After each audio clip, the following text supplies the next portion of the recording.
Hey, what's up? Zach here, and today I've got the all-new New Balance two-way V4, and these things are awesome in so many ways, not only for indoor and outdoor basketball, but also for pickleball and tennis. Few things here and there you got to watch out for, obviously, but all in all, this is going to be a fun review. Here we go. And thanks to New Balance for sending me a pair of the V4s over to check out. However, this video is not sponsored. Like always, all opinions are still my own, pros, cons, and everything in between. All right, let's get into them. Now, in my opinion, the uppers of the V4s just a lot slicker looking than the 2s and 3s. They're a lot more just no nonsense, which I really like. The thing I like most about the uppers of the V4s is the drag guard, though. If you look at it on the upper durability test, 10-second tie grit sandpaper, the burr does not make it through there, and the uppers are pretty light on these things. So especially if you're dragging on an indoor hardwood court, you're just not going to get enough friction on that to really wear it down. So you should get some decent durability out of that on gritty outdoor courts. We'll talk about that, especially with the interface of the outsole, midsole, and uppers. But in terms of the uppers themselves, really good.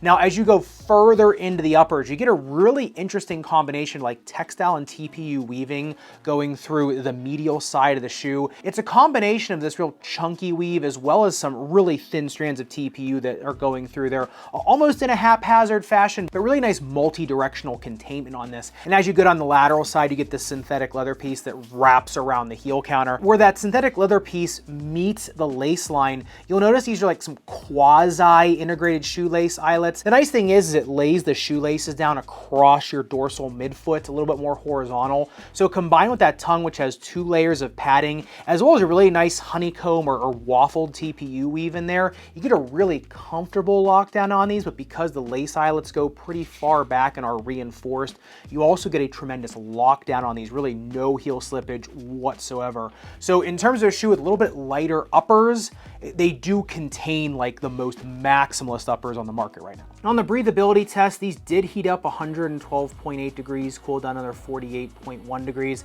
If you look at the airflow map of them, it took a while before anything started coming out of the forefoot. So these will hold on to a little bit more heat and moisture than some other more minimalist or really airy breathing shoes. However, what you're getting in the uppers in terms of a lightweight upper that has a really strong containment as well as a really strong kind of hold on the mid and outsole, right? Because the mid and outsole, these pretty substantial. The uppers still are able to really harness that. I think that is a decent trade-off. Okay, but getting into the meat of the V4s, if you look at the midsole teardown, this is where the biggest material changes have come in the shoe from the 2s and the 3s. As you'll notice, New Balance has ditched any of those rubberized inserts that they had in the heel in the 2s and the 3s, and they've changed it to a full bed of fresh foam X, as well as some inserts of fuel cell foam. The interesting thing about that setup is if you look at the lateral forefoot, you've got fuel cell here on the very lateral forefoot, because on the teardown, you can actually see there still is fresh foam there in the lateral forefoot in the central part of the shoe. And then on the medial heel, you have a big slab of fuel cell as well. And the interesting thing is New Balance almost, it seems like they've taken a page out of Nike Tennis's playbook, whereas on a lot of Nike Tennis models now, they've made the inside of the heel wider to give you a little bit more push-off force, a little more stout push-off force. Whereas with New Balance, they put their stiffer foam in there as well as gave it a little bit of a bulge there just to give you a little bit more stout feeling when you're pushing off, just a little bit more heft under your foot, as well as in the lateral side, which basically makes the lateral flange just a little bit stronger because that stiffer, more tightly tuned foam is out there versus the fresh foam, which, you know, to me, usually fresh foam or fresh foam X, whichever one, a little more of a shock absorbing foam. The interesting thing is you look at the bounce height test on these, got 30 centimeters in the heel and then 32 in the forefoot. And you would think with that bounce height test, these shoes wouldn't feel really lively underfoot. However, it's the complete opposite because that shank that's in the middle of these things is by far the strongest, most supportive single plastic shank I've seen in a basketball shoe this year. It's not even close. It's what gives it that really crazy launch you'll feel on an indoor court as well as an outdoor court. So the nice thing is like I said about the uppers just a second ago, whereas you got these light uppers that are also very rugged, very containing, and very strong, and you got this midsole setup with this amazing shock absorbing capability in the Fresh Foam X, but also a little more of that tightly tuned, tighter suspension fuel cell foam in the areas that you want just a little bit more snap, a little more performance. So I think to me versus the rubberized inserts, which are nice, nice for, you know, plantar heel pain, things like that. I think the combination of the two more premium New Balance foams in the strategic areas gives this shoe, you know, the forgiveness, but also just a real punchy feeling underfoot too. And getting into the outsole tread, just such an interesting combination of treads. On the lateral forefoot and medial heel, you get this really aggressive razoring pattern, almost a herringbone, but to me a little more of a razoring pattern. And it's differing depths too of tread and differing widths, which I think is really interesting.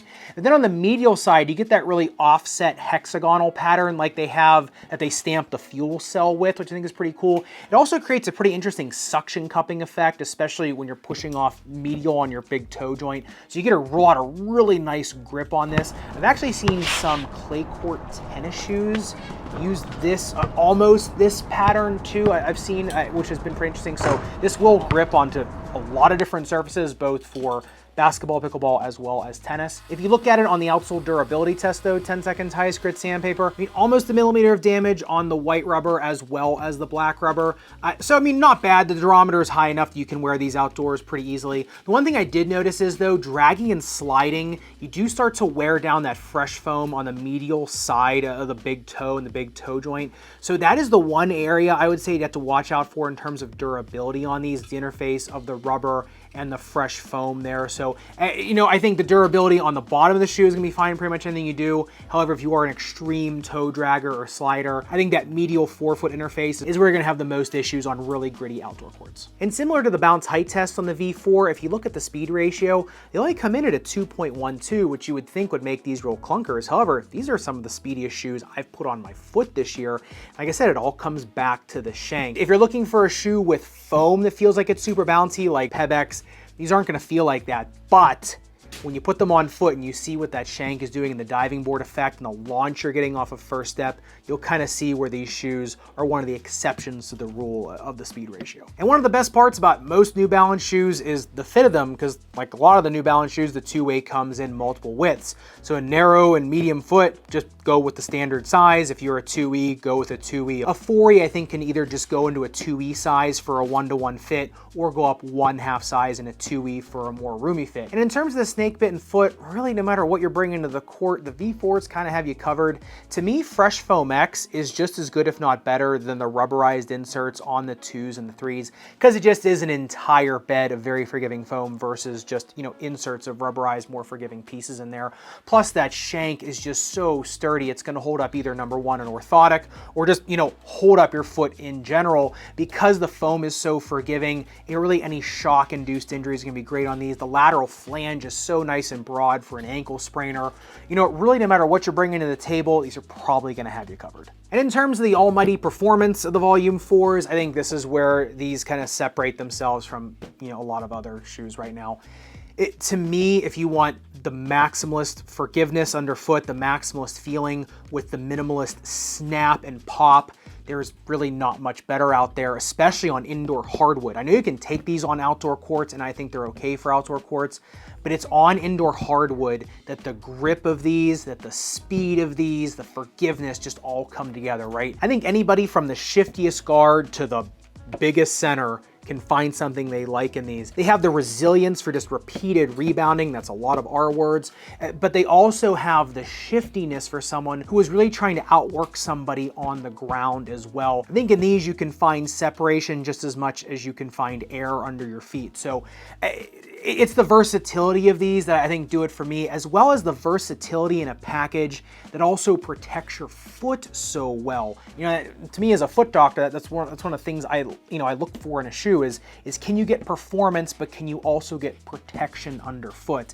And I think New Balance just kind of struck that chord right in the middle. And especially if you're looking for a shoe for basketball plus pickleball plus tennis, really whatever, to me, this is one of the best tennis shoes on the market right now too. It's the best parts of the CT Rally, the 996 V5, and the two-way Volume 3 kind of all put in one package. So to me, this is kind of the everything court shoe. I think anybody from tennis, pickleball, basketball, volleyball can find something they really like in the shoe. And I liked the Volume 3s, that they were good, but the V4 to me is just a step above, right? And it's a step above a lot of just other shoes are on the market right now. So I'd love to hear your thoughts in the comments down below. Are you kind of sticking with the V3s? Do you like the setup of the V3s versus the V4, especially with the rubberized inserts in them? I think a lot of people really like those and bought those for that. So let me know your thoughts in the comments down below.